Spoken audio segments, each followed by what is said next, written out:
Good evening and a warm welcome. You're watching Viewpoint with me, Griha. Prime Minister Narendra Modi and his Council of Ministers will have to undergo a parliamentary test. A no-confidence motion that has been moved against his government by Congress's Lok Sabha Deputy and North-East leader Gaurav Gogoi, making this the second such motion against the Narendra Modi government.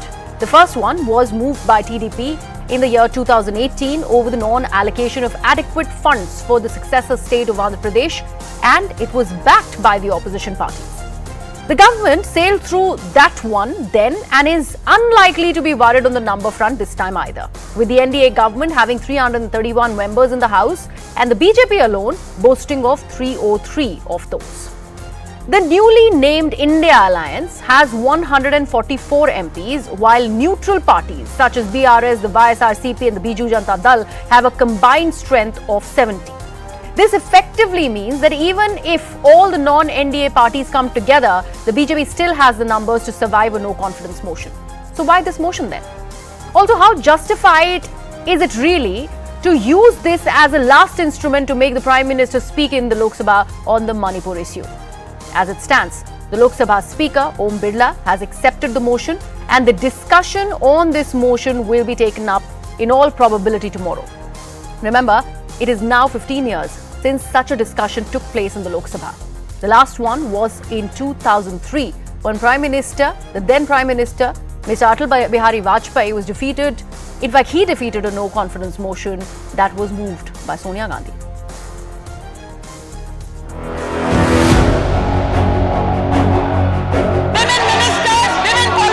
अब उसको privilege को धक्का शहर के निर्णय क्यों?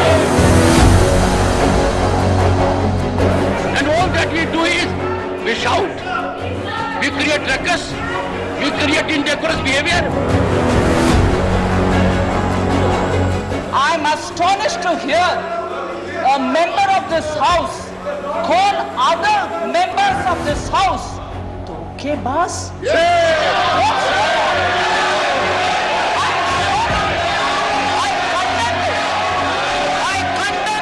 समझता हूँ चिदम्बरम जी ने माफी मांगी थी. चिदम्बरम जी ने जो चेयर के ऊपर प्रश्न उठाया, ये एक प्रकार से अवमानना है चेयर की.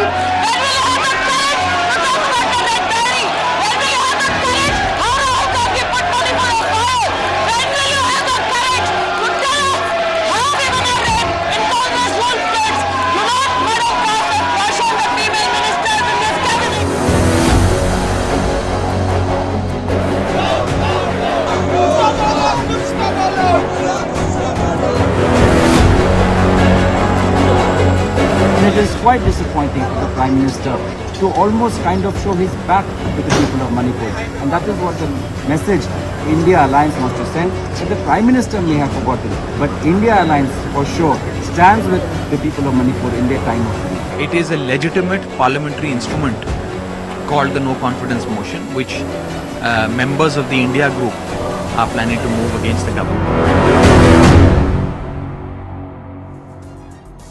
So when we talk about this no-confidence motion that is to be discussed on July 27th, this will in fact be the 27th no-confidence motion in our parliamentary history.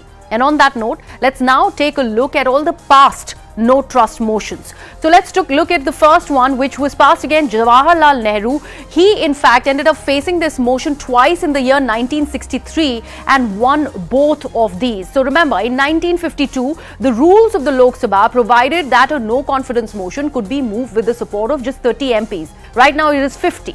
Even then, not a single no-confidence motion was moved during the term of the first two Lok Sabhas under Jawaharlal Nehru. It was only during the third Lok Sabha in the year 1963 that the first one was moved by Acharya J. Kripalani against the government that was headed by the Prime Minister then, Pandit Jawaharlal Nehru. And the debate on that motion lasted for 21 hours over 4 days with 40 MPs participating. If we take a look at the other one was faced by Indira Gandhi. In fact, she ended up facing 15 of those motions, and all the times she survived. Now, what had happened in this case, if we take a look at the tenure between 1964 to 1975, Lok Sabha in fact debated 15 no confidence motions. 3 were against Lal Bahadur Shastri. 12 of those were against Indira Gandhi. And Indira Gandhi later went on to face 3 more no confidence motions between 1981 and 1982. However, none of these were successful in dislodging her government. Going further, if we talk about Morarji Desai, he in fact faced the motion twice and he had to quit in 1979. This was in fact the first no confidence motion that led to the falling of a government, and it was moved by Y.B. Chavan in the year 1979 against the government of the then Prime Minister Morarji Desai. And after a 9-hour debate spread over 2 days, Desai resigned even before the motion could be put to vote. Later, taking a look at Rajiv Gandhi, he in fact a no trust motion only once in the year 1987, which he defeated by a simple voice vote because of his overwhelming majority in the Lok Sabha. Later, his counterpart, Mr. Narasimha Rao, he faced 3 no confidence motions as Prime Minister. Back then, he in fact had 2 close shaves during his term in the 10th Lok Sabha. And the first motion against him was moved by Jaswant Singh, which he defeated with a margin of just 46 votes. Rao did not face any trouble in defeating the second one that was moved by Atal Bihari Vajpayee, but the third no confidence motion that Rao defeated with a margin of just 14 votes was marred by controversy as Jharkhand Mukti Morcha MPs were taken to court for having accepted bribes to cast their vote to defeat the motion. Later, as was mentioning about Atal Bihari Vajpayee, he lost the floor test in 1999 but won the no confidence motion in 2003. And also looking at Narendra Modi, as I mentioned, he has this is only the second time that there has been a no trust vote against him. The other one, the latest one, is all set to be discussed. But he has survived that no trust motion in the year 2018 by 195 votes that was actually passed against him by the TDP. So this is what the so far history is, so to speak, when it is about no trust motions. Let me on that note open this up to my guests who are joining me on the broadcast. Sujata Paul of the Congress Party is with us. Nitin Tyagi, who is a spokesperson of the Aam Aadmi Party, is also with us on the broadcast. Also joining us is Ghanshyam Tiwari of the Samajwadi Party. We also will be having Kovai Satyan, the spokesperson of AIADMK, and later we'll also be joined by RP Singh of the Bharatiya Janata Party. Let me actually take this across to the person from the Congress Party, Sujata Paul. Sujata, if you can hear me, I'd first like to understand, I've just broken down the numbers for our viewers on how does it look like as Prime Minister Narendra Modi and his Council of Ministers are all set to be facing that no trust vote. Why go ahead and pass it when you know that this will survive the test of times and of course the numbers are in their favor? You have already given a historical perspective of the no confidence motions. Now, the non-democratic alliance of Mr. Modi is facing this again because there is no trust left in him or his government. And when there are so many issues and he answers none, he only condemns, derogates, demeans his opposition when he is supposed to be answerable. This is the only option left before us. 78 days passed and he had 36 seconds for the people of Manipur and more specifically for the women of Manipur. We are 50% of this population and the Prime Minister is not bothered about us. What else do you expect? If you remember, they had said that Article 355 had been imposed in Manipur and there was no answer because there was no notification which was issued. So the Prime Minister must come and answer about that. He should also answer about the houses of his own ministers and cabinet ministers whose houses have been set aflame. He should answer how come an ADGP, Clay Kongsai, his house was set on fire. Why did nobody go and meet Mr. Wungzagen Balte, who has been in hospital in Delhi for the last 2 months and he was almost paralyzed. He was given electric shocks. All your points taken, Sujata, but the primary question is that just in order to bring the BJP onto the mat, bringing in a no confidence motion, a no trust vote against the Narendra Modi government, how justified is that act? This can be termed as a last ditch attempt even though the opposition alliance India knows that they are going to be winning it. Just in order to get him to the parliament, do you think you can gag him and get him to speak about Manipur? Is that a coherent enough move at all? Should we have had any reason to gag him and force him to come to Parliament? But we have to get him to Parliament because he is answerable to the people of India through Parliament. He is the leader of the House. Now, you were talking about making him speak. No, we are making him accountable on various issues. We are making him accountable to the people of India, and that's why we want him to come there.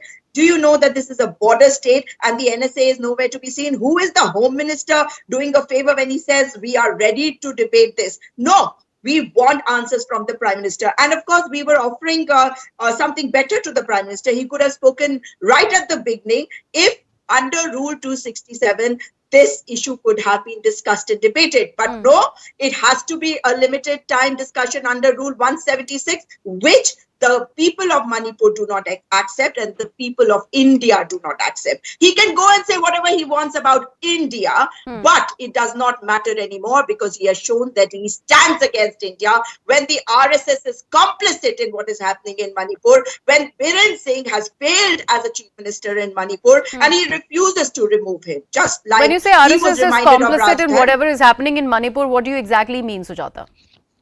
What is happening in Manipur? We are seeing that Article 355, they said, had been implemented there, but there has been no notification. The governor has said that I have never seen this kind of situation anywhere else ever before.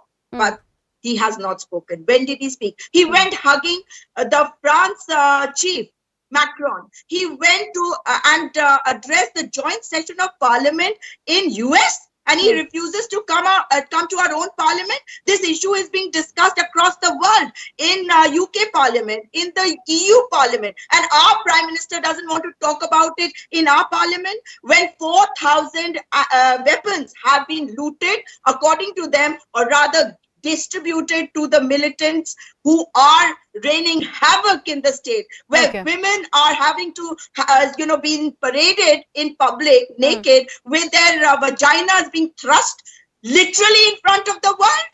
He is making us all feel naked and he is not answerable. Okay, RP Singh of the BJP is with us now. RP Singh, please respond to all these allegations that the Congress is making. Also, one change, Nimi Rastogi now joins us from the Aam Aadmi Party. We will be going to Nimi Rastogi in just a bit. But RP Singh, your response.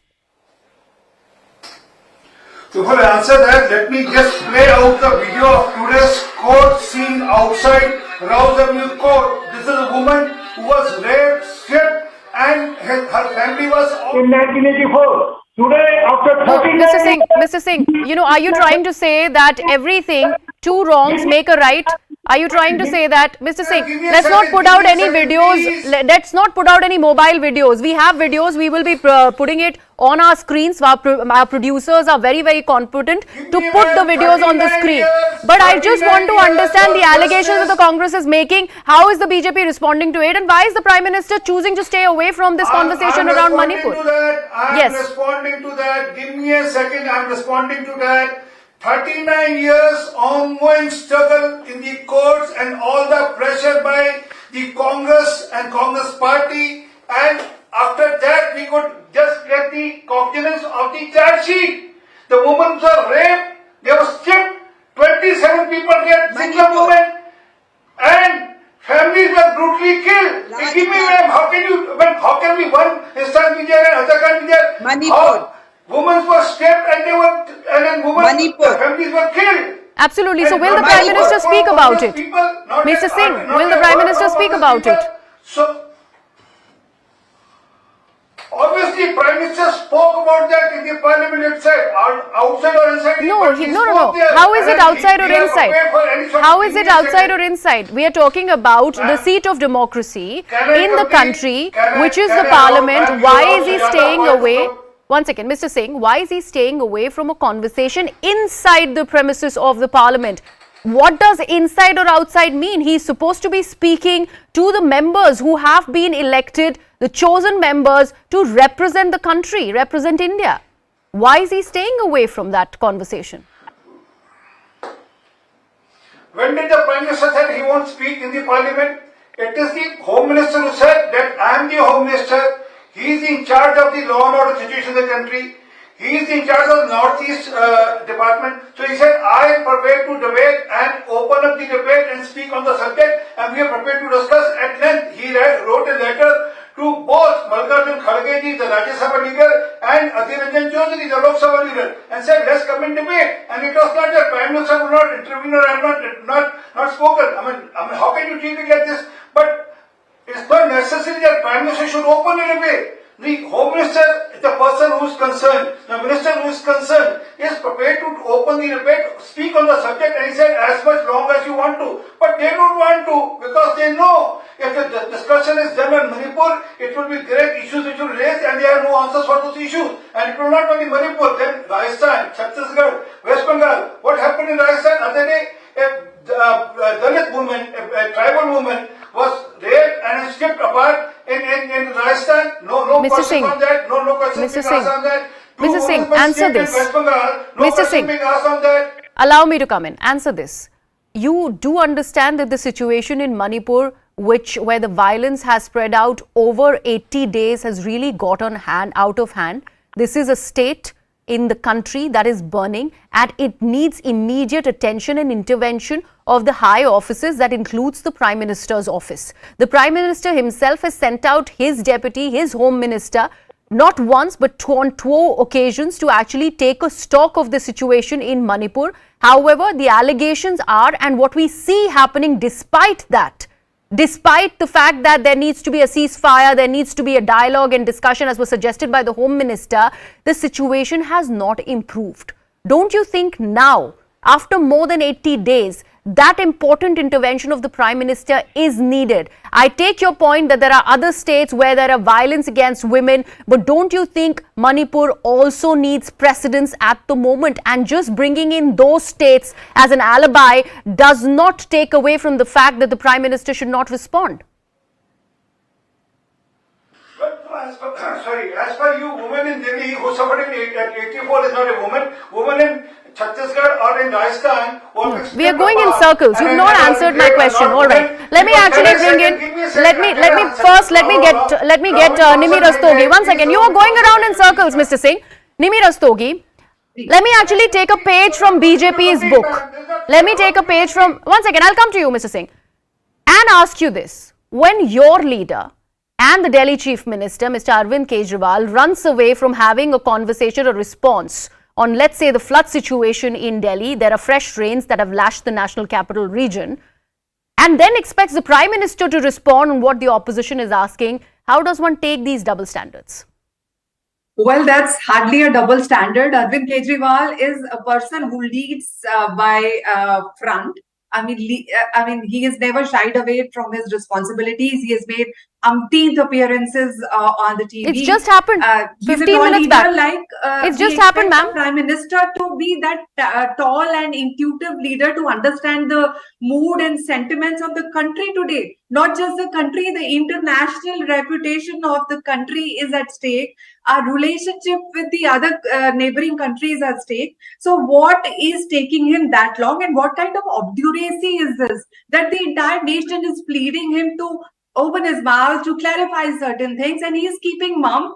I mean, what kind of political vision it is? And look at the logic that the opposition, the ruling party is giving. He says, "Wahan bhi ho raha hai." It's happening in Rajasthan. So two wrongs don't make it right, as you correctly said, Griha. And, the whole argument is so light that they are not taking Manipur seriously. They are not taking this no objection, no confidence motion seriously. They neither respect democracy nor they respect the constitution. They use it to their advantage. So I'm extremely disappointed. But Nimi, the question is, have you taken the no confidence motion seriously? It has been seen as a last-ditch attempt of the opposition to bring the Prime Minister to the House, get him to speak, and in that process, probably ask him to speak about Manipur. Basically, corner him. That's what the idea is, because the numbers they are not stacked against him. And that's the obvious truth. Together, India is 144 in the House. They are more than 303. 303 is just the BJP number that I am quoting right now. So we are maintaining that it's not about strength or who's stronger, who's weaker. It's not about the number. It's an extreme measure. Extraordinary situations demand extraordinary acts. So it's an extreme measure, and look at how ridiculous, how disrespectful and disgraceful it will look that we needed to resort to the extreme action just because we want our Prime Minister, whom we voted for, to come and speak. Okay, so tell me this. Tell me this. What purpose is this going to be solving? Nimi, what do you think is going to happen tomorrow in the Parliament? Well, at least we'll have a statement from our Honorable Prime Minister that everybody wishes to speak, and also give them a sense of seriousness about the situation, law and order in BJP ruled states, as well as, don't take the opposition lightly. I mean, we are here to question you. The strength of democracy lies in the strength of opposition. So try and respect us and try and answer our questions. Okay, Kovai Satyan, let me bring you in here. Do you think this is what is going to be the response tomorrow out of the Parliament, which has seen 5 days of unstopped, unabated, no business happening inside the House? Do you think this no trust vote is going to be bringing some sort of semblance there in the Lok Sabha? The entire episode, it's a futile exercise. And they know that they are fighting a losing battle. But however, what's happening is, they are dynasts who have come together in the name of democracy and protecting democracy. INDAA for us stands is in the name of Dynasty Influence Association. They are not alliance. The regional parties who runs a dynasty rule for decades have joined together, and they were so desperate for a common narrative to put it across to the people, covering their inefficiency, incompetence and the cracks that are appearing within themselves, has suddenly found Manipur to be their savior, Manipur issue to be their savior.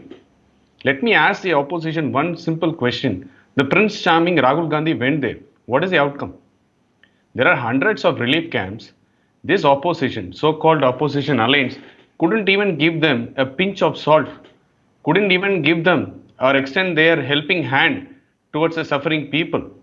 All they are interested to enact drama and theatrics inside the Lok Sabha, drawing the attention of Prime Minister. But Kovai Satyan, at least Rahul Gandhi and a member of the TMC delegation has gone there. The Prime Minister hasn't even found the time to go there. He is going to go to MP. He is going to be going to Bhopal because it's an election state. Why not Manipur? So where is this narrative coming in that he has to visit? Amit Shah visited there and he is willing to talk and discuss in the Parliament. Why opposition not coming forward? Do they want a solution? Have the opposition so far sent out 1, 2, 3, 4, 5 pointers to safeguard Manipur, to save Manipur? What according to you is the solution? Mr. Kovai Satyan, let's say the Prime Minister doesn't have to go there. Mr. Satyan, let's say the Prime Minister doesn't have to visit there. What according to you is the solution, the Manipur solution? Yeah, speak it out. You wanted answers and somebody is willing to answer your questions and somebody is willing to discuss in the Parliament. The Honorable Home Minister extended his cooperation, fullest cooperation. What is this kind of narrative that only PM should speak, not others? And where it is heading to? Tomorrow they will say Prime Minister should come in black dress, not in white dress or any other dress to come and speak in the Parliament. What is this kind of narrative they are desperate about? Do they need a solution or they want to spin on the same rhetoric? What is the solution? I just asked you that question. You must be having at least one point over the solution in the Manipur crisis. What is that solution? Give me one. Mr. Satyan. Speak it out. Address the core issue. Get the narrative right. The law and order is a state subject. Nobody will say the state has failed there. They have to admit it. And women being paraded naked, tortured, harassed, molested, raped and killed is not an excuse. No, but I don't understand. It's a state subject. Mr. Biren Singh is not answering. It's also the Prime Minister who is not answering. It's a double engine sarkar as it's been claimed by the BJP. There is no answer that's coming in. How is that a solution? How is speaking about it as a solution? Discuss it out. My point is, did the opposition say this is where the government went wrong? There were options to nip in the bud. They didn't nip in the bud. Things are going out of control. There were no actions. But what is the core issue that has to be addressed to sort this out? Nobody in India knows it. What is the core issue? Somebody says it's been quickie and meaty. Somebody says the infiltrators from Myanmar. Somebody says external forces. Somebody says internal rivalry. When will India come to know? When will the nation come to know what is the core and the That's real exactly issue? what I'm asking. Are you understanding what the core issue is? Yeah, Ghanshyam until Tiwari. opposition All right, let points me it bring out, in how Ghanshyam would we Tiwari know? of the Samajwadi How Party. would He's the been people patiently know? waiting. Ghanshyam Tiwari, it goes into a log jam time and again, fifth day in a row. And the debate started with whether the debate should be under the rule 267 or 176. Right now, it has gone to the extent of no confidence motion. Where do you see this headed? You are the alliance partner. I'm sure your answer is going to be, as same as the Congress and the Aam Aadmi Party, but I'm still expecting different. Where do you see this going? Good evening to you, my fellow co-panelists and the viewers. Good evening. And as the nation celebrates Kargil Vijay Divas, and we lay our hands out in gratitude for the soldiers who fought the Kargil war. There's one soldier whose family was completely demolished, and he feels that he alone, his head hangs in shame. But it's the nation whose head hangs in shame. That his wife was violated in such brutal manner. And today, that the Prime Minister has spent only 36 seconds. He has visited over 10 countries, 36 countries in the last 3 months, several states, and the Prime Minister, who has a powerful majority, cannot find courage to stand in the parliament and address Manipur. No, Ghanshyam Tiwari, I'm really sorry. Give me something else. You know what? I've been having this debate all through this week. This is Wednesday. This is Wednesday. This is the fifth day of the parliament with no action whatsoever. It's only rabble-rousing. Each and every member of the India Alliance says exactly what you've said, verbatim. I want to understand what is the solution that you think the Manipur crisis will and should have. Are you looking at an intervention vis-a-vis the High Court because of which this crisis has started? Because none of you are talking about it. Let's nip it in the bud. There are 37 BJP MLAs, several of them injured. They are crying for a meeting with the parliament. The governor, a woman governor, is crying for the government to intervene. The chief minister is brazen on television saying that you are talking about only one case. There are 100 such cases. This is the chief minister. In neighboring Mizoram, the chief minister is taking out peace march. Have you seen a single BJP member of parliament or leader participate in any kind of peace march? They are the people who build hatred. And you ask, what is the solution? If in a vibrant democracy like India, the Prime Minister of India is afraid to speak in parliament, then what can be the solution? He has to dismiss the chief minister, but the Prime Minister will not speak. He has to come and answer, be accountable. Just a year back, he was begging votes of people of Manipur, saying that we will bring peace.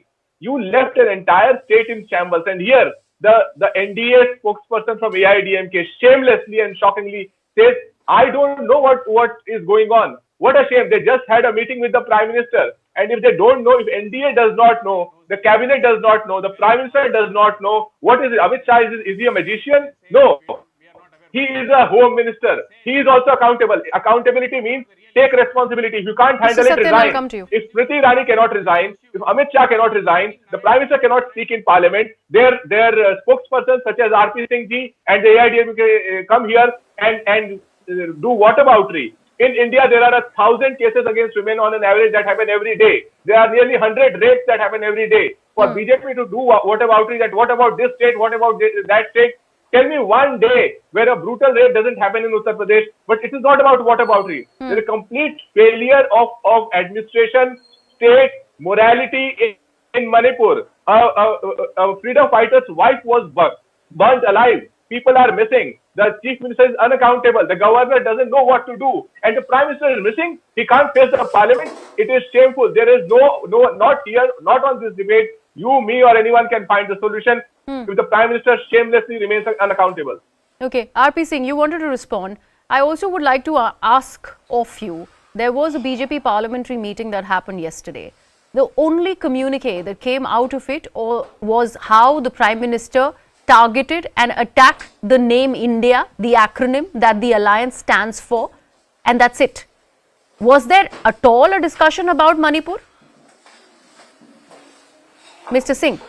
Well, I have no privy to, thank you. I have no privy to what happened inside the meeting. You would have, you are describing it. I have no privy to that. One. Secondly, how are we disturbing it? That Home Minister has.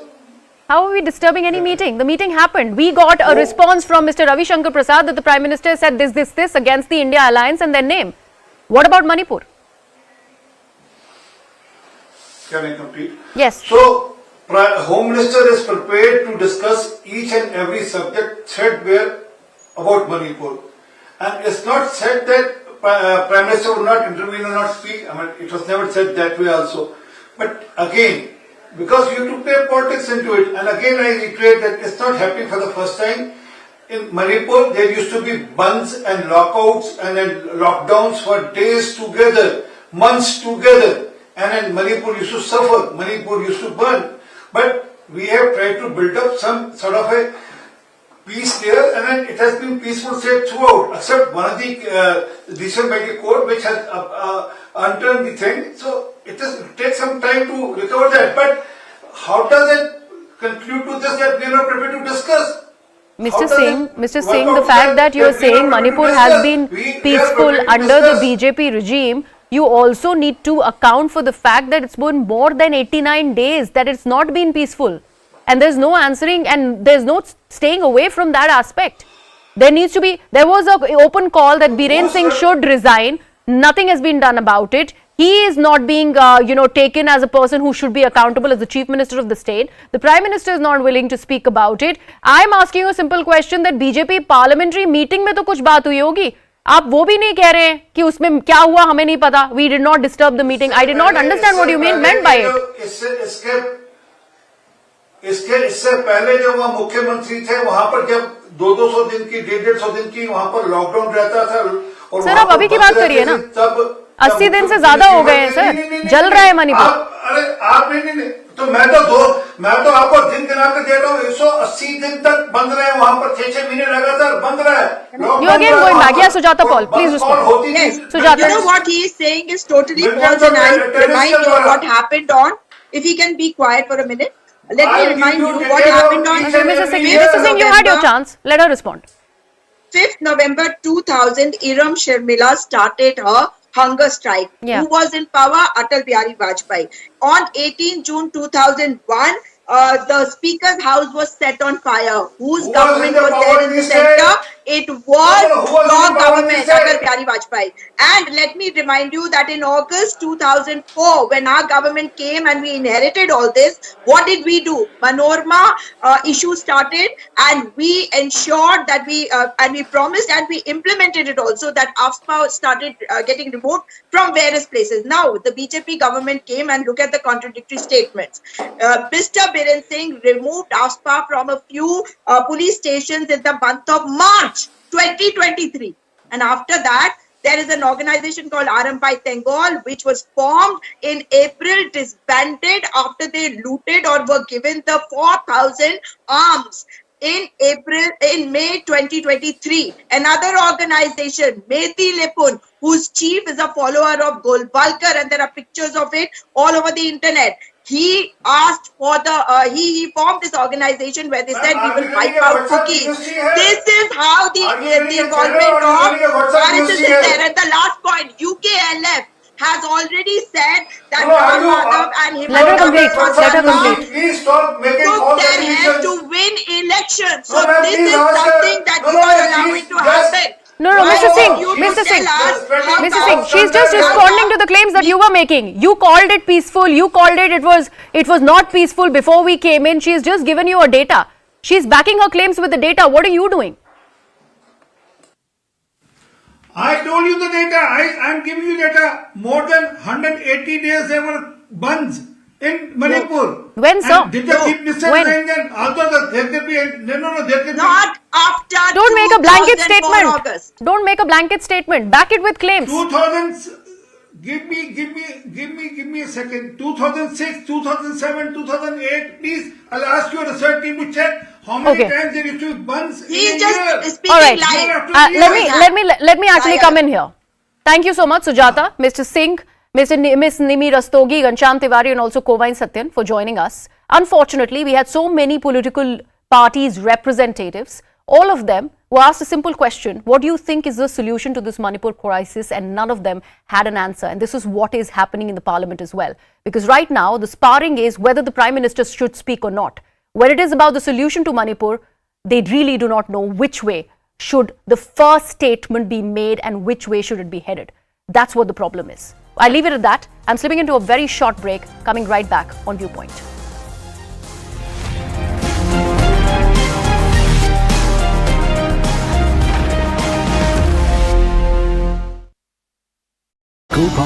The law, and they should also be punished. There should not be any compromise on it. Okay, Mr. S. Prakash, we'll have to leave that conversation there. Thanks a lot for speaking to us here at CNN News 18.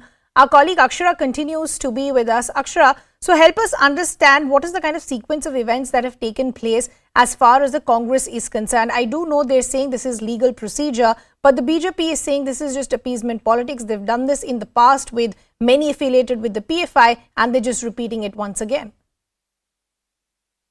Well, you see, this all started with Congress MLA Tanvi Seth writing a letter to Home Minister G. Parmeshwara requesting that riots pertaining to the DJ Halli, KG Halli, and not just that in Hubli and Shimoga as well. Many false cases have been booked against individuals. So these cases should be removed. That's what the Congress MLA Tanvi Seth has written to Home Minister G. Parmeshwara. And following this letter, G. Parmeshwara wrote another letter to the Home Secretary stating that yes, there are certain false cases filed against certain individuals in such rare cases, so that has to be reviewed. So once this letter came to the fore, came to the public light, so the BJP slammed the Congress government for appeasement politics, and as we witness right now, former Chief Minister also slammed Home Minister G. Parmeshwara as well as Chief Minister Siddaramaiah of once again indulging in the appeasement politics. So that's what the BJP had to say. But once again, we have the Congress party as well, Home Minister and the Chief Minister himself stating that there have been certain false cases that have been booked. So we are relooking into that case. And remember, in one of its cabinet meetings which took place in a couple of weeks ago, in the previous month, the Congress government made it very clear and also said that they'll be forming a subcommittee that will look into the cases. So this is not a sudden decision. A decision was earlier taken in one of its cabinet meeting, and after this cabinet meeting decision, a subcommittee will be formed and this will look into the cases. Okay, Akshara, we'll unfortunately have to leave that conversation there. Thanks a lot for getting us all those details. Some other reactions also now coming in.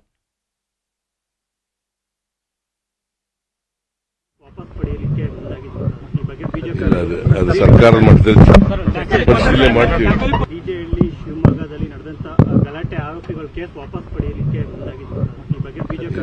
ಅದು ಸರ್ಕಾರದ ಮಟ್ಟದಲ್ಲಿ ಪರಿಶೀಲನೆ ಮಾಡ್ತೀವಿ.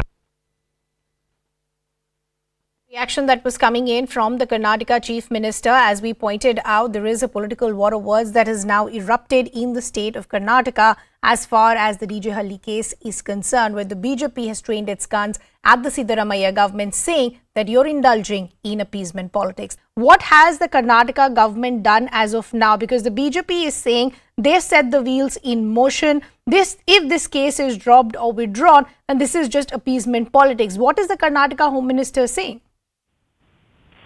Well, we just now spoke to the Karnataka Home Minister. He refuted the accusations by the BJP with the claim that it's just appeasement politics by the Congress, which Congress keeps doing it. So he completely refuted it and stated that there are certain procedures which this particular withdrawal of the cases has to go through. First, we'll pass it to the subcommittee, and subcommittee will take a look at these cases, and then it will be passed on to the main committee. And after that, it passes through these two phases, then if they are not found at fault, then only the cases against which realtors will be withdrawn. Apart from that, there is no any such comment given out by the Home Minister whether they'll be withdrawing all the cases or not. They just said that these two cases, this is the procedure, and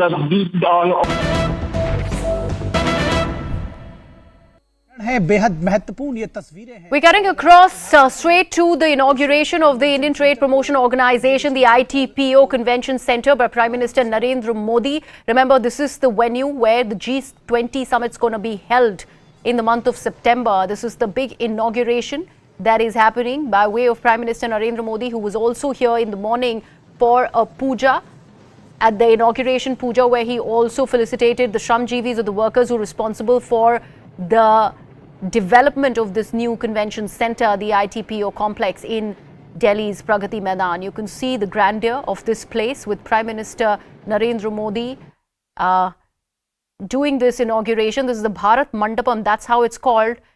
In fact, let's cut across to these live visuals, exactly what's happening here.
Remember, this is the revamped Indian Trade Promotion Organization complex, so the ITPO complex. This is the venue for the G20 leaders meeting in September, and this has just been inaugurated by the Prime Minister.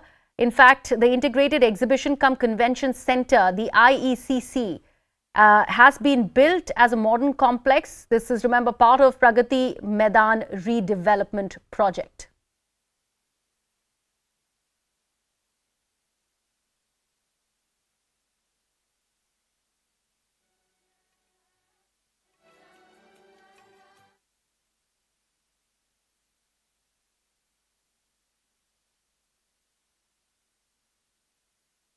और माननीय प्रधानमंत्री जी का सभागार में आगमन पूरे उत्साह के साथ आइए देश के सर्वप्रिय माननीय प्रधानमंत्री जी का अभिनंदन करें। विद्या भारती के स्कूली छात्र गुरुदेव रविंद्रनाथ टैगोर की प्रसिद्ध रचना आनंद लोके प्रस्तुत कर माननीय प्रधानमंत्री जी का स्वागत करते हैं। वे इसे बांग्ला तथा संस्कृत भाषा में सुना रहे हैं।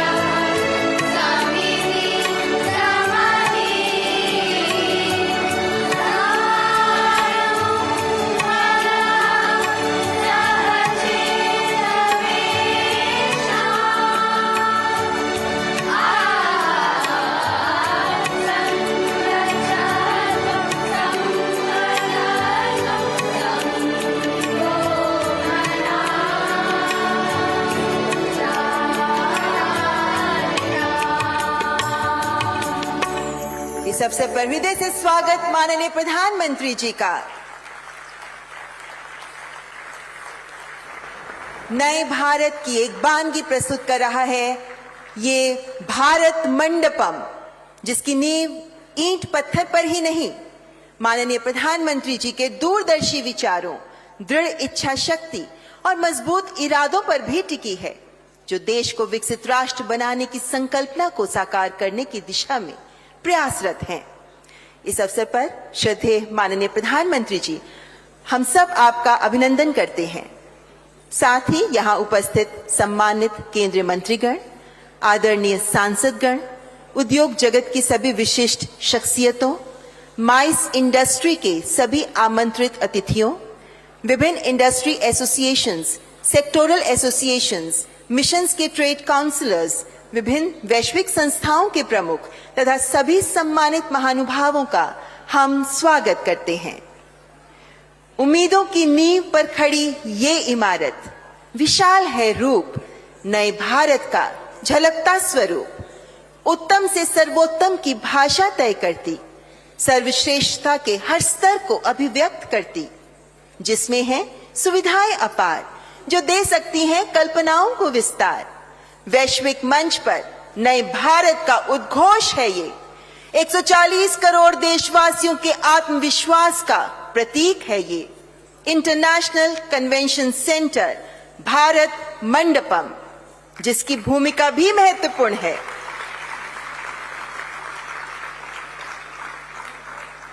इससे प्रत्येक क्षेत्र में रचनात्मक, सृजनात्मक आयोजन व्यापक रूप से संभव हो सकेंगे, जो इन क्षेत्रों में विकास के नए मार्ग भी प्रशस्त करेंगे।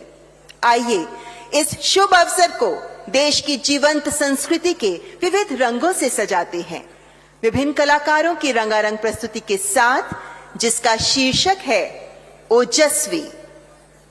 ओजस्वी के प्रथम चरण में नृत्य प्रस्तुति में जीवनदायिनी सूर्य की मंगलाचरण पूजा, शुभ कार्य से पहले की गणेश पूजा और सृजनात्मकता नटराज की पूजा सम्मिलित है।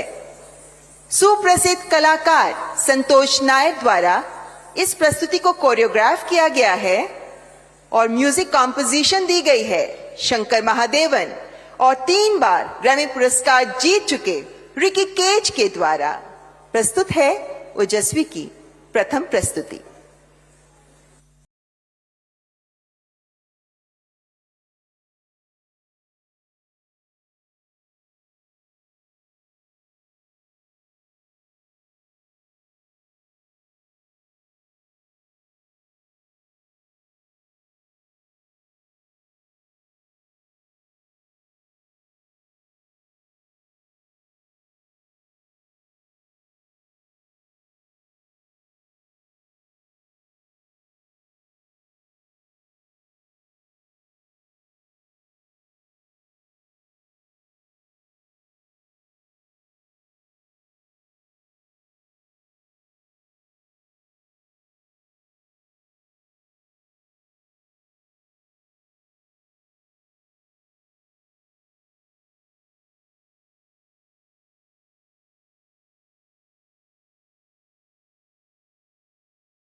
सुरवर पूजित जित दानव कलभ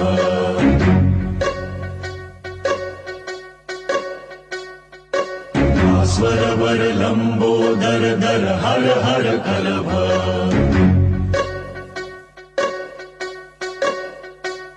नौमि श्री भगवन्तं गणपतिमति वरदं वरदन्ती मुखं सुमुखं सादर मे करदं वरदं विपदुदधौतं धौतमलं शमलं शमलम्बितमपि ददतं हतपापी शमलम्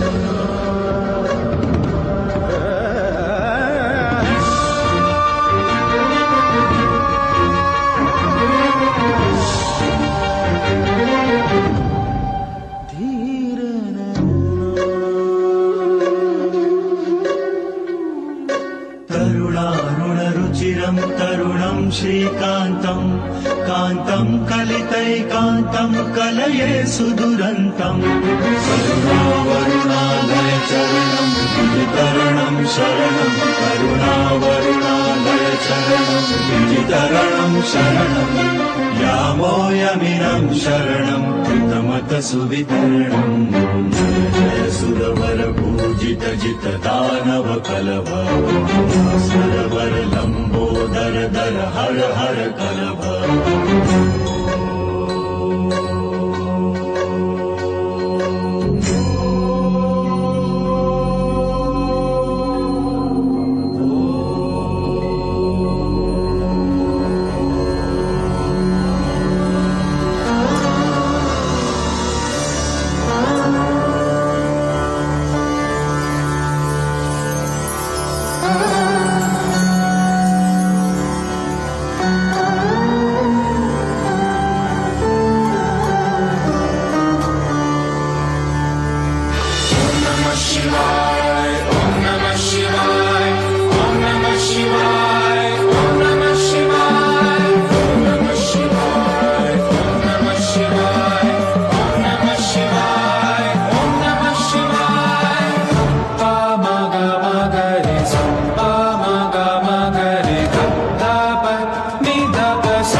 एक अद्भुत नृत्य प्रस्तुति।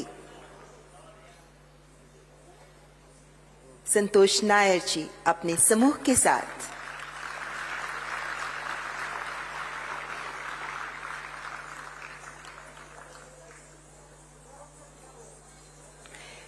ओजस्वी के दूसरे चरण में हम प्रस्तुत कर रहे हैं महाराष्ट्र की लोकप्रिय लोक कथा परंपरा पोवाड़।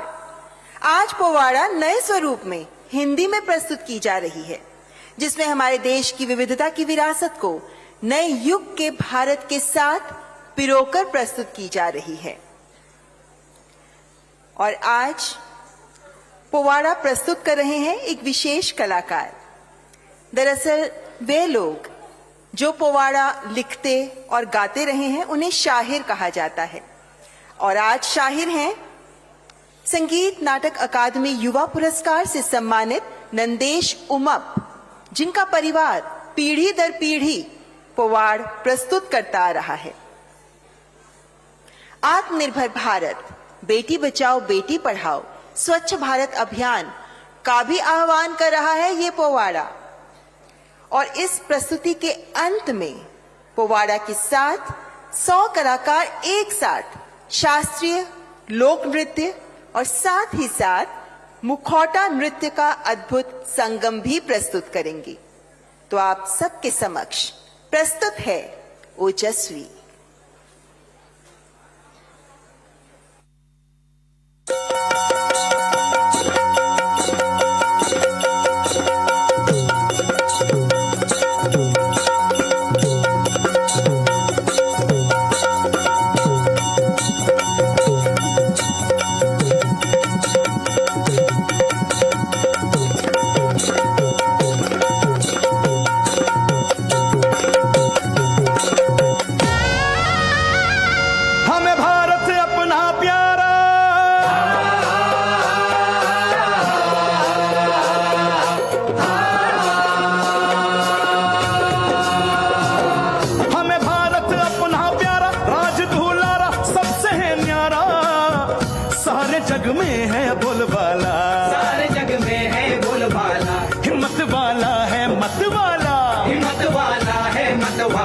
देश मेरा बड़ी शान वाला जी जी जी, देश मेरा बड़ी शान वाला जी जी, देश मेरा बड़ी शान वाला जी जी जी जी जी।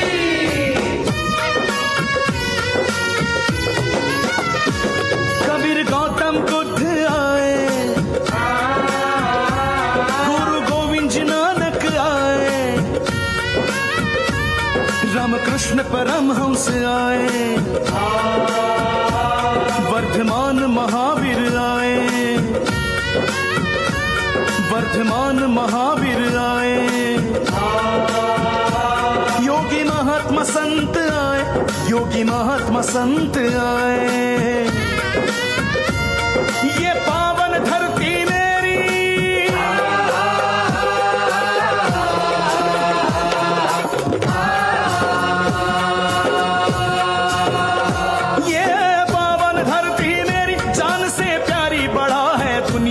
सम्मान बड़ा है दुनिया में सम्मान। भारत माँ पे करूँ निछावर जान जी जी जी, भारत माँ पे करूँ निछावर जान जी जी, भारत माँ पे करूँ निछावर जान जी जी जी जी जी जी।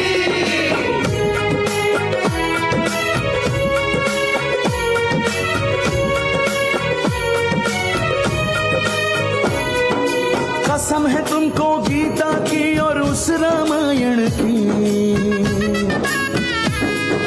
कसम है तुमको ग्रंथ साहिब की बाइबल कुरान की, कसम है तुमको ग्रंथ साहिब की बाइबल कुरान की, कसम है हमको तुमको सबको ऊपर वाले की, कसम है तुमको साबरमती के महात्मा गांधी की, कसम है तुमको साबरमती के महात्मा गांधी की, कसम है तुमको छत्रपति शिवाजी राजा की,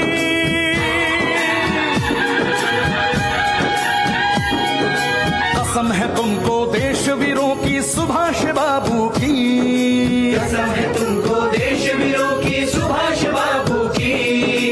एक ही धरती एक आसमां एक ही ईश्वर है, से बने हैं हम सब, ना कोई अंतर है। एक खून से बने हैं हम सब, ना कोई अंतर है। भाइयों बहनों, भारत में कई भाषाएं हैं, इन सभी को एक साँचे में ढालने वाला डॉक्टर बाबा साहब जी का संविधान है। इसी संविधान ने समान शिक्षा का अधिकार दिया है। इसी का धागा पकड़कर 2014 से लेकर 2023 तक भारत विकास के परम शिखर पर चढ़ रहा है। बेटी पढ़ाओ और बेटी बचाओ का नारा गूंजता है। स्वच्छ भारत अभियान गांव गांव में चल रहा है। सबका साथ, सबका विकास, सबका विश्वास होने लगा है। होने लगा है। देश के इस युवा शक्ति को बढ़ावा देने को आत्मनिर्भर भारत पूरा देश हो रहा है। आत्मनिर्भर भारत पूरा देश हो रहा है। मेरा देश बदल रहा है, आगे बढ़ रहा है, आगे बढ़ रहा है।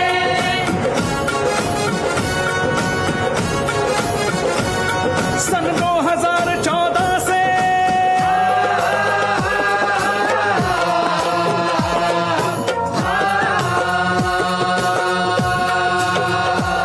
सन 2014 से ख्याति बढ़ी हमारे भारत की, ख्याति बढ़ी हमारे भारत की। गतिमान विकास कामों की, गतिमान विकास कामों।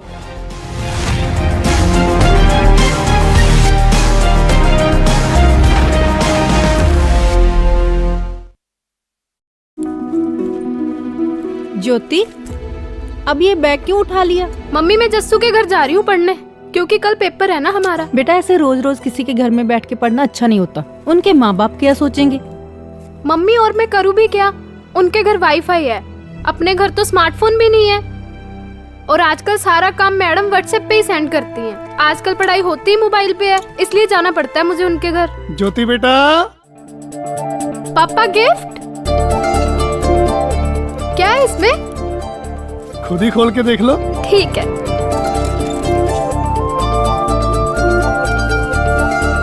Wow, phone.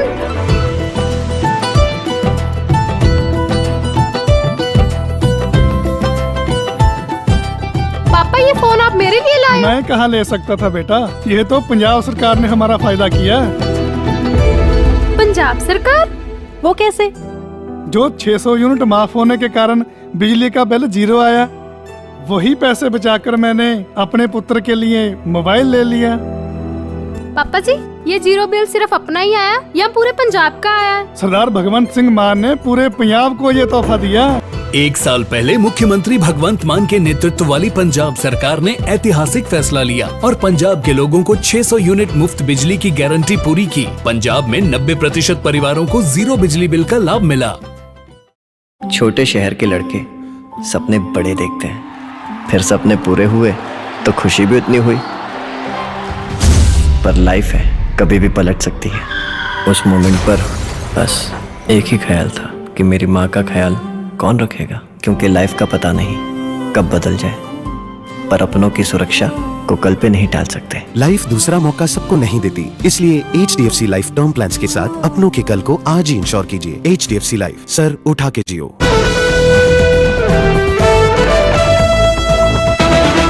Powered by Epson EcoTank Printers. Join the Eco Revolution in association with घर लेना हो या बेचना, 99 acres से ही पूछना। And UBI, good people to bank with.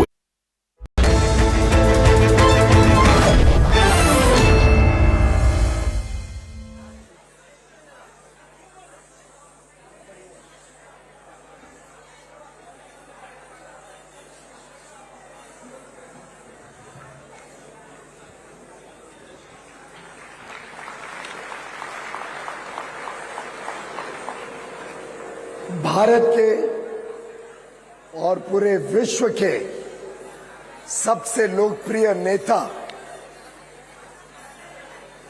एक ऐसे व्यक्ति जिसने भारत की सोच बदली, भारत की मानसिकता बदली और हम सबको प्रेरणा दी कि हम सब एक विकसित भारत की तरफ कर्तव्य भावना से चल निकले